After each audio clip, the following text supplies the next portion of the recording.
তপুদা আছেন সঙ্গে এক্সপার্ট টেবিলের পর যেটা হয় আর কি, tie breaker with Tapu Barman. আজকেও একটু প্রশ্ন সাজিয়ে নিয়ে এসেছি, চটপট আমরা একটা র্যাপিডে চলে যাব। তো রেডি? রেডি। রেডি। আজকের প্রশ্নটা হচ্ছে এবারের বিশ্বকাপে সেরা মিডফিল্ডার কে বা মাঝ মাঠে সেরা কে? Okay, let's start. Rodri or Bellingham? Rodri.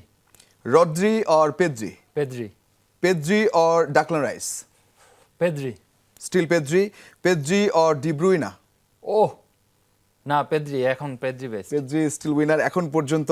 Pedri or Luka Modric? Pedri. Pedri, অভিজ্ঞতার দাম দিলেন না। Joshua Kimmich? Pedri. Pedri still. Pedri or ম্যাকেলস্টার?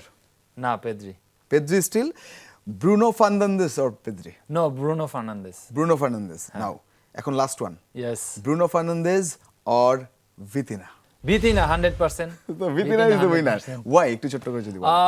কারণ ভিতিনার যেই ফর্ম এখন চলতেছে, আসলে লাস্ট 2 বছর ক্লাব লেভেলের ইউরোপের বেস্ট প্লেয়ার হয়েছে, আসলে 11-এ জায়গা করে নিয়েছে সে, এবং তার সাথে ইউসিএল জিতেছে পরপর 2বার, এবং তার যে ফর্ম এখন চলছে, আসলে তার দিকে পর্তুগাল টিম এবং পর্তুগাল দেশ তাকিয়ে আছে, এবং আমরা যারা আসলে এনজয় করি তার খেলা দেখে, সবাই আমরা তার প্রতি একটা এক্সট্রা নজর থাকবে, এবং সে ওয়ার্ল্ড কাপে আশা করি আরো বেশি ভালো করবে। Thank you so much. এই ছিল আজকে tie breaker with Tapu Barman. আবারও পরবর্তী এপিসোডে দেখা হচ্ছে।